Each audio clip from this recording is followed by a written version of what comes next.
Apa saja yang harus kita nilai pada pra penerbangan atau sebelum terbang? Nah, di sini penilaian pra penerbangan harus memperhatikan hal-hal berikut, yaitu memperkirakan misalnya adanya hipoksemia yang terjadi dan mengidentifikasi komorbid, dan kita bisa merekomendasikan penggunaan oksigen.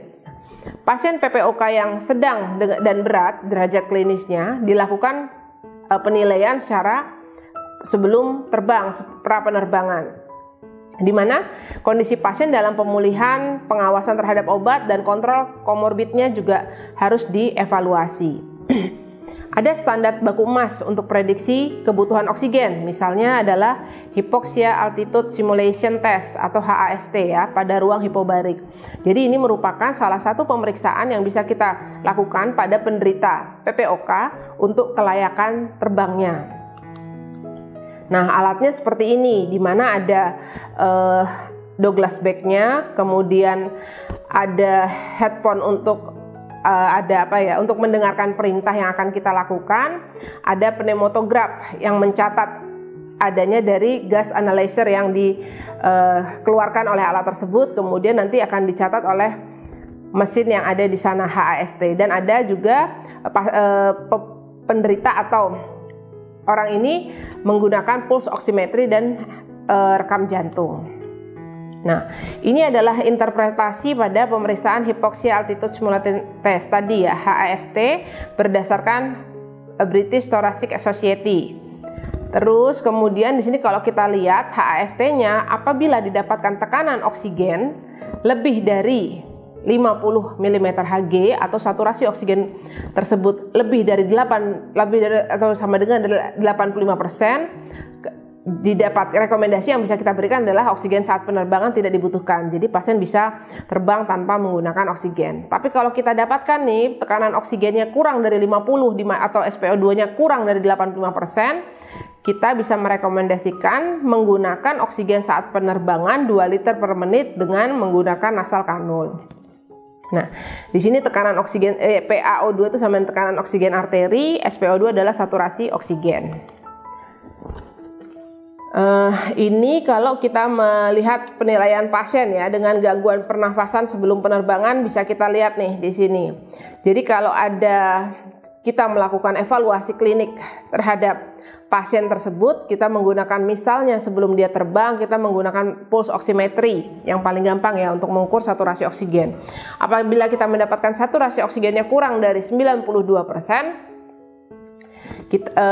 kita akan merekomendasikan pasien tersebut menggunakan oksigen pada saat dia terbang. Tapi kalau kita dapatkan saturasi oksigennya lebih dari 92% dan kurang dari 95%, nah di sini bisa menggunakan rekomendasi dengan HAST tadi. Nah, dari hasil HAST didapatkan kalau SpO2-nya kurang dari 85% dan PO2-nya kurang dari 50 mm Hg, kita rekomendasinya adalah terbang dengan menggunakan suplemen atau bantuan oksigen.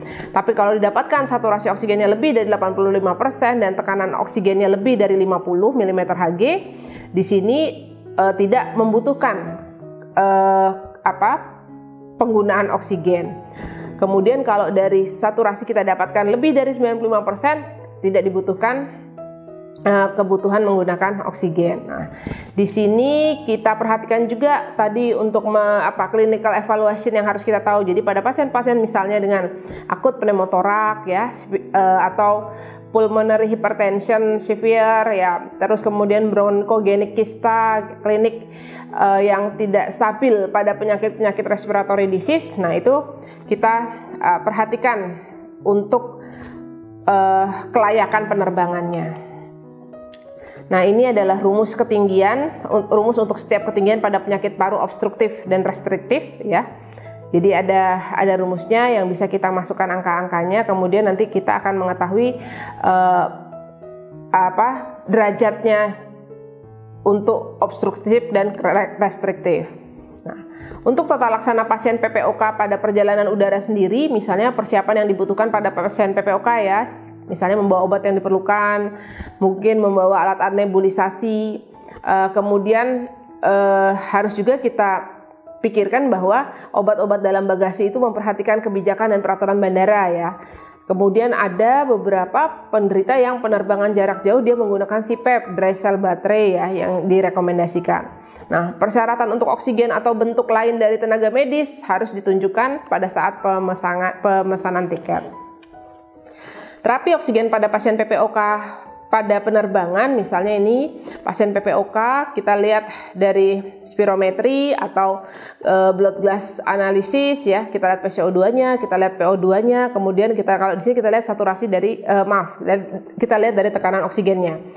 Kalau dia lebih dari 70 mm Hg ya, nanti tidak dibutuhkan oksigen seperti gitu. 60 sampai 70 dibutuhkan oksigen 1 sampai 2 liter, 1 sampai 1,5 liter. Nah, kurang dari 60 rekomendasinya juga menggunakan suplementari oksigen 1 sampai 1,5 liter per menit.